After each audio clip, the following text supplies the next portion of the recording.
तो आज हम एक ऐसे विषय पर बात करने वाले हैं जो मुझे लगता है हर किसी की जिंदगी का एक बहुत ही अहम हिस्सा है। बिल्कुल, आत्मविश्वास। या जिसे हम कहते हैं कॉन्फिडेंस।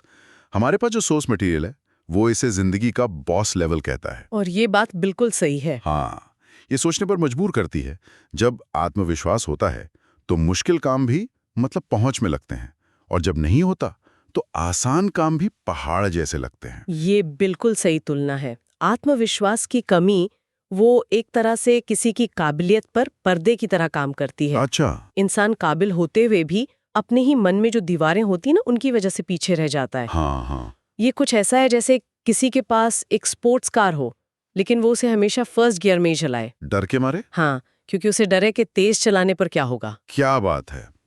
तो आज की हमारी चर्चा का मिशन यही है कि इस गाड़ी को टॉप गियर में कैसे लाया जाए। बिल्कुल। हम आत्मविश्वास को किसी जादुई चीज की तरह नहीं देखेंगे, बल्कि एक स्किल, एक कौशल की तरह देखेंगे, जिसे सीखा जा सकता है। हाँ, जिसे बनाया और बढ़ाया जा सकता है। ठीक वैसे ही जैसे कोई गिटार बजाना सीखता है या तैरना सीखता है। शुरू में गलतियां होती हैं, फिर धीरे धीरे इंसान बेहतर होता जाता है। और इस कौशल की जो नींव है, जैसा कि सोर्स में जोर दे के कहा गया है, वो एक बहुत सरल लेकिन गहरी चीज पर टिकी है। वो क्या है? सेल्फ ट्रस्ट, यानी खुद पर भरोसा। Self trust. हाँ, जब तक एक इंसान अंदर से खुद पर शक करता रहेगा, तब तक दुनिया की कोई भी तारीफ या कोई भी मोटिवेशनल वीडियो उसे स्थायी आत्मविश्वास नहीं दे सकता। मतलब वो सब बाहरी चीजें हैं। बाहरी हैं और अस्थायी हैं। वो एक गुब्बारे की तरह है जिसमें हवा भरते ही वो ऊपर जाता है, लेकिन एक छोटी सी पिन लगते ही सब खत्म। असली आत्मविश्वास अंदर से ही शुरू होता है। तो चलिए सेल्फ ट्रस्ट वाले विचार को थोड़ा और खोलते हैं। हाँ बिल्कुल। मतलब जब हम कहते हैं खुद पर भरोसा, तो इसका असली मतलब क्या है? क्या इसका मतलब है कि बड़ी बड़ी बातें करना या पहाड़ हिलाने का वादा करना? नहीं, बिल्कुल नहीं। सोर्स के हिसाब से बहुत ही छोटी रोजमर्रा की चीजों के बारे में है। खुद के प्रति ईमानदार रहना। अच्छा। सेल्फ ट्रस्ट का मतलब है मैं जो कहूंगा वो करूंगा। मैं जो कहूंगा वो करूंगा। हाँ, अगर मैंने खुद से कहा कि कल सुबह 15 मिनट जल्दी उठूंगी तो मैं उठूंगी।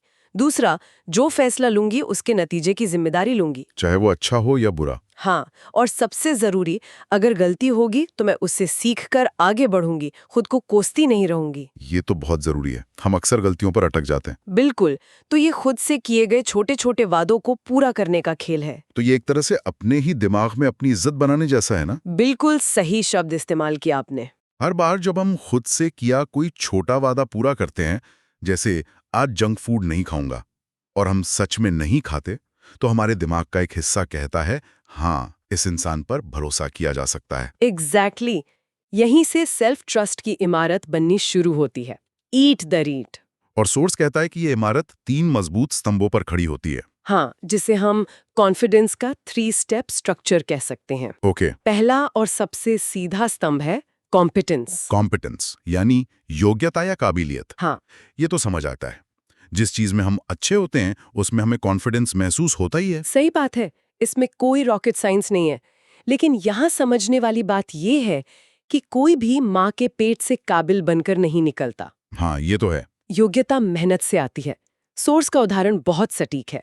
अगर कोई रोज 1 घंटा अंग्रेजी ग्रामर पढ़ने का फैसला करता है, तो 20-25 दिन में उसे खुद सुधार दिखने लगेगा। हाँ, वाक्यों में, बातचीत में। और वो जो ठोस सुधार है ना, वही उसके आत्मविश्वास को ईंधन देगा। दिमाग को सबूत मिल जाता है कि मेहनत काम कर रही है। सही। और दूसरा स्तंभ? दूसरा स्तंभ है एक्सपीरियंस, यानी अनुभव। ये सिर्फ जानने से नहीं बल्कि करने से आता है। बिल्कुल। थ्योरी और प्रैक्टिकल का फर्क। आप पब्लिक स्पीकिंग पर 100 किताबें पढ़ सकते हैं, लेकिन जब तक आप 10 लोगों के सामने खड़े होकर बोलेंगे नहीं, वो डर नहीं जाएगा। वो डर नहीं जाएगा।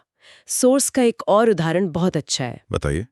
अगर कोई रोज कैमरे के सामने 5 मिनट बोलने की प्रैक्टिस करे, हो सकता है पहले दिन आवाज कांपे, पसीना आए, शब्द भूल जाएं। हाँ, लेकिन 10 दिन बाद वही कैमरा उसे उतना नहीं डराएगा। अनुभव डर को कम नहीं करता, वो डर के साथ सहज होना सिखा देता है। ये बहुत गहरी बात है। अच्छा, योग्यता और अनुभव तो ठीक है, लेकिन मेरे दिमाग में एक सवाल आ रहा है। पूछिए। मैंने बहुत से काबिल और अनुभवी लोगों को देखा है जो फिर भी आत्मविश्वास की कमी से जूझते हैं। हाँ, जिसे इम्पोस्टर सिंड्रोम भी कहते हैं। हाँ, इम्पोस्टर सिंड्रोम। इसका मतलब तो यही हुआ कि सिर्फ स्किल और प्रैक्टिस ही काफी नहीं है, कुछ और भी है। आपने बिल्कुल सही नस पकड़ी है। और यहीं पर तीसरा और शायद सबसे जरूरी स्तंभ आता है, माइंडसेट। मानसिकता। सोर्स इस बात को साफ करता है कि आत्मविश्वासी लोग वो नहीं होते जिन्हें कभी शक या डर महसूस नहीं होता। वो भी इंसान है, उन्हें भी होता है। फर्क बस इतना है कि वो अपने संदेह को खुद पर हावी नहीं होने देते। वो अपने दिमाग में चल रही नकारात्मक बातों को पहचानते हैं और उसे सही दिशा देते हैं। ये एक अंदरूनी कला है। और यहीं पर सोर्स एक ऐसा आइडिया सामने रखता है जो हमारी पूरी कंडीशनिंग के खिलाफ जाता है। अच्छा। हम सब एक अच्छी फीलिंग का इंतजार करते हैं कि जिस दिन मोटिवेशन आएगा उस दिन जिम जाऊंगा। हाँ, बिल्कुल। जिस दिन कॉन्फिडेंट महसूस करूंगा उस दिन वो प्रेजेंटेशन दूंगा। हम सही महसूस करने का इंतजार करते रहते हैं, और वो सही दिन अक्सर कभी नहीं आता। वो एक भ्रम है। सही कहा। लेकिन सोर्स कहता है कि ये समीकरण ही उल्टा है। आत्मविश्वास वजह नहीं बल्कि नतीजा है। ओके। एक्शन पहले आता है, फीलिंग बाद में। वाह। साइकिल चलाने का उदाहरण याद करें। जब किसी ने पहली बार साइकिल चलाई थी तो वो आत्मविश्वास से भरा हुआ नहीं था। नहीं, डरावा था। डर था, शक था, गिरने का खतरा था, घुटने भी छिले होंगे। लेकिन उसने डर के बावजूद पेडल मारा। आत्मविश्वास तो साइकिल चलाने में माहिर होने के बाद आया, पहले नहीं। ये सीधे तौर पर कंफर्ट जोन को तोड़ने से जुड़ा है। हाँ, सीधी सी बात है, आत्मविश्वास वहां नहीं उगता जहां सब कुछ आरामदायक और सेफ लगता है। वो हमेशा उस दायरे के ठीक बाहर मिलता है जहां थोड़ी असहजता हो, जहां थोड़ा डर हो, थोड़ी चुनौती हो। बिल्कुल। इसीलिए सोर्स में एक बहुत ही कारगर सलाह दी गई है, रोज कोई एक ऐसा काम करें जो असहज लगे, जो थोड़ा डराए। और इसका मतलब ये नहीं कि रोज जाकर पहाड़ से कूदना है ना? नहीं, बिल्कुल नहीं। सोर्स कहता है कि ये काम बहुत छोटे हो सकते हैं, इतने छोटे कि किसी को पता भी न चले।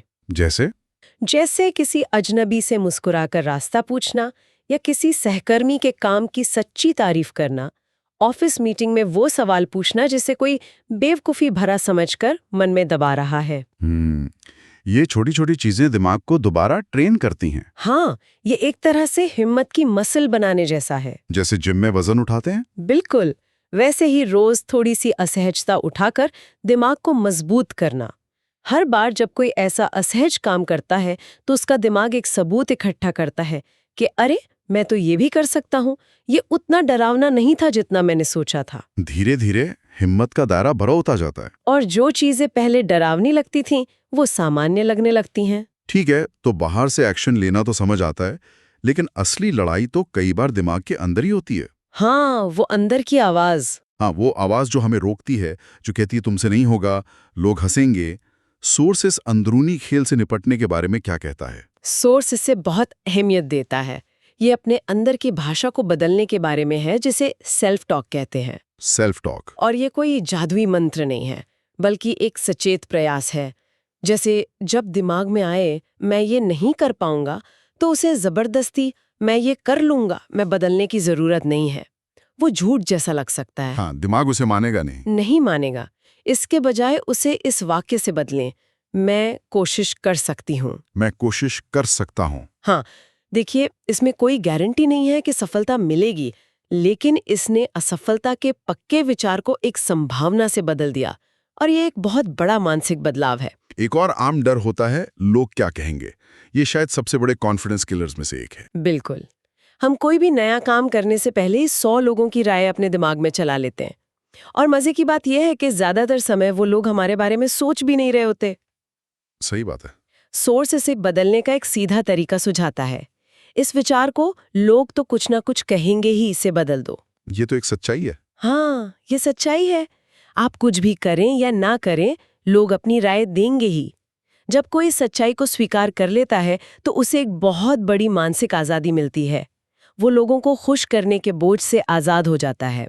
इसके साथ ही सोर्स दो और चीज़ों को कॉन्फिडेंस किलर बताता है। एक है लगातार दूसरों से तुलना करना।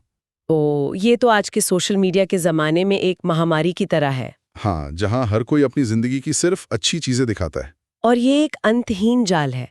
जब कोई अपनी शुरुआत की तुलना किसी और के 10 साल के सफ़र से करता है तो वो हमेशा खुद को कमज़ोर महसूस करेगा। वो ये भूल जाता है कि उसे सामने वाले की मेहनत, उसके संघर्ष और उसकी असफलताएं नहीं दिख रही। सवाल ये होना चाहिए कि क्या मैं अपने कल के वर्जन से आज 1% बेहतर हूँ? और लोगों की राय के बारे में सोर्स एक बहुत मजबूत बात कहता है, एक स्लोगन की तरह, जिसे याद रखना चाहिए। वो क्या है? तुम्हारी वैल्यू लोग तय नहीं करते, तुम खुद करते हो। वाह, ये तो बहुत पावरफुल है। आत्मविश्वास तब चट्टान जैसा मजबूत होता है जब किसी की तारीफ से इंसान आसमान में नहीं उड़ने लगता। और किसी की आलोचना से जमीन में नहीं धंस जाता। बिल्कुल। इसका मतलब अहंकारी होना नहीं है, बल्कि अपनी कीमत को बाहरी मंजूरी पर निर्भर न रखना है। अपनी सेल्फ एस्टीम का रिमोट कंट्रोल अपने पास रखना है, दूसरों के हाथ में नहीं देना है। पर उन पुरानी चोटों का क्या, जो आत्मविश्वास को दीमक की तरह खा जाती हैं? हाँ, ये एक बहुत ही संवेदनशील और महत्वपूर्ण बिंदु है। जैसे बचपन में किसी ने क्लास के सामने मजाक उड़ाया हो, या कोई बड़ी असफलता दिल में घर कर गई हो, ये चीजें सालों तक पीछा नहीं छोड़ती। और सोर्स इस पर भी बात करता है। कई बार आत्मविश्वास की कमी की जड़ें अतीत में होती हैं। किसी एक घटना की वजह से इंसान अपने बारे में कहानी बना लेता है। जैसे मैं तो हुई ऐसा, या मेरी किस्मत ही खराब है। हाँ, बिल्कुल। आत्मविश्वास को फिर से बनाने के लिए उस कहानी को बदलना जरूरी है। और इसकी शुरुआत इस एक विश्वास से होती है, मेरा अतीत मेरी काबिलियत तय नहीं करता। मतलब अतीत को पीछे छोड़ना होगा। हाँ, अतीत में जो हुआ वो उस समय की समझ, हालात और जानकारी पर आधारित था। आज आप वो इंसान नहीं हैं। आपकी समझ अलग है, अनुभव अलग है। उस अतीत को एक सबक की तरह देखना, न कि उम्र भर की सजा की तरह, बहुत जरूरी है। ये एक तरह से खुद को माफ करने जैसा है। चलिए अब कुछ और व्यवहारिक रोजमर्रा की आदतों पर आते हैं, जो सोर्स में बताई गई हैं। हाँ, जिन्हें कोई भी आज से ही शुरू कर सकता है। सबसे पहले है बॉडी लैंग्वेज। हाँ, और ये fake it till you make it जैसा नहीं है। ये शरीर और दिमाग के गहरे कनेक्शन पर आधारित है। बायोफीडबैक। बायोफीडबैक, बिल्कुल। जब कोई सीधा खड़ा होता है, कंधे पीछे रखता है, तो ये सिर्फ सामने वाले पर असर नहीं डालता, ये उसके अपने दिमाग को भी संकेत देता है कि सब नियंत्रण में है। मैं सुरक्षित और आत्मविश्वासी हूँ। बिल्कुल। इसी तरह एक हल्की सी मुस्कान भी तनाव के हार्मोन कोर्टिसोल को कम कर सकती है, भले ही वो मुस्कान जबरदस्ती की क्यों ना हो। शरीर मन को प्रभावित कर सकता है। दूसरी आदत है ज्ञान बढ़ाना। नॉलेज वाकई में शक्ति है। हाँ, सोर्स कहता है कि आप किसी भी विषय के बारे में जितना ज्यादा जानते हैं, आपके अंदर उतनी ही ज्यादा अधिकार की भावना आती है। चाहे वो ग्राफिक डिजाइनिंग हो या किसी परीक्षा की तैयारी। हाँ, ज्ञान शक और अनिश्चितता को दूर करता है। जब आपके पास तथ्य होते हैं तो आप अपनी बात ज्यादा मजबूती से रख पाते हैं। और फिर आती है एक पूरी दैनिक दिनचर्या, जिसमें छोटी छोटी कई चीजें शामिल हैं। पहली है फिटनेस। सोर्स कहता है मजबूत शरीर इज इक्वल टू मजबूत दिमाग। ये सिर्फ एक कहावत नहीं, विज्ञान है। व्यायाम करने से एंडोर्फिन रिलीज होते हैं, जो मूड को बेहतर बनाते हैं। जब आप शारीरिक रूप से मजबूत महसूस करते हैं तो वो मजबूती मानसिक रूप से भी झलकती है। और इसमें दूसरी चीज है पढ़ना। और तीसरी, जो सुनने में शायद थोड़ी सतही लगे लेकिन बहुत असरदार है, अच्छी ड्रेसिंग और ग्रूमिंग। हाँ, ये सुनने में अजीब लग सकता है, लेकिन इसके पीछे मनोविज्ञान है। सोर्स के मुताबिक अच्छी तरह से तैयार होने से 20% तक तुरंत आत्मविश्वास बढ़ सकता है। 20%? हाँ, इसे एनक्लोज्ड कॉग्निशन कहते हैं। हमारे कपड़े हमारे सोचने के तरीके को प्रभावित करते हैं। जब आप अच्छे दिखते हैं तो आप अंदर से भी अच्छा महसूस करते हैं। इन सब बातों का निचोड़ सोर्स ने एक बहुत ही सरल फॉर्मूले में दिया है। आत्मविश्वास इज इक्वल टू कौशल गुणा दोहराव गुणा मानसिकता। Confidence equals skills times repetitions times mindset. और ये जो गुणा का निशान है, ये यहाँ बहुत महत्वपूर्ण है। हाँ, क्योंकि अगर इनमें से कोई भी एक चीज शून्य हो तो नतीजा शून्य होगा। आपके पास दुनिया की सारी स्किल्स हो सकती हैं, लेकिन अगर आपकी मानसिकता नकारात्मक है तो आत्मविश्वास शून्य होगा। या आपकी मानसिकता बहुत अच्छी है लेकिन आपने किसी स्किल का अभ्यास ही नहीं किया है, तो भी आत्मविश्वास नहीं आएगा। तीनों का साथ में काम करना जरूरी है। बिल्कुल। तो इसे थोड़ा और समझाते हैं। मतलब सबसे पहले कोई नया कौशल विकसित करें, फिर उसे बार बार दोहराएं, अभ्यास करें, और आखिर में इस पूरी प्रक्रिया के दौरान अपनी सोच को सकारात्मक और मजबूत रखें। और ये एक सतत प्रक्रिया है ना? ऐसा नहीं है कि एक दिन आत्मविश्वास बन गया तो वो हमेशा रहेगा। ये एक मसल की तरह है, जिसे इस्तेमाल ना करने पर वो कमजोर हो जाती है। बिल्कुल, इसे बनाए रखना पड़ता है। तो इन सब बातों का मतलब क्या है? आज की हमारी पूरी चर्चा का सार क्या है? सोर्स में आत्मविश्वास की तुलना एक पौधे से की गई है, जो मुझे बहुत सुंदर लगी। हाँ, ये एक बेहतरीन रूपक है क्योंकि ये प्रक्रिया को दिखाता है। बिल्कुल। इस पौधे को रोज पानी चाहिए, यानी रोज छोटे छोटे एक्शंस, इसे रोशनी चाहिए, यानी एक सकारात्मक मानसिकता, और इसे बढ़ने के लिए जगह चाहिए, यानी अपने कंफर्ट जोन से बाहर निकलना। पुराने गमले को तोड़कर नए में जाना पड़ता। और सबसे अच्छी बात यह है कि ये कोई ऐसी चीज नहीं है जो सिर्फ कुछ भाग्यशाली लोगों को जन्म से मिलती है। नहीं, बिल्कुल नहीं। ये एक सफर है। एक सफर है, और सोर्स के अनुसार कोई भी आत्मविश्वासी बन सकता है। इसमें समय लग सकता है, मेहनत लग सकती है, लेकिन ये संभव है। बस शुरुआत करने की जरूरत है, चाहे वो कितनी भी छोटी क्यों ना हो। आत्मविश्वास एक मंजिल नहीं, बल्कि एक रास्ता है जिसे हर रोज बनाना पड़ता है। तो आज की चर्चा के बाद सोचने के लिए एक विचार ये है कि अगर आत्मविश्वास रोज के छोटे छोटे असहज एक्शन से बनता है, तो वो एक छोटा असहज लेकिन पूरी तरह सुरक्षित एक्शन क्या हो सकता है, जिसे कोई अगले 24 घंटों में ले सकता है। शायद किसी पुराने दोस्त को फोन करना जिससे बात करने में झिझक हो रही है, या बॉस को कोई नया आइडिया ईमेल करना, या बस 10 मिनट के लिए वो काम शुरू करना जिसे लंबे समय से टाला जा रहा हो। बिल्कुल। शुरुआत वहीं से होती है, उस एक छोटे कदम से।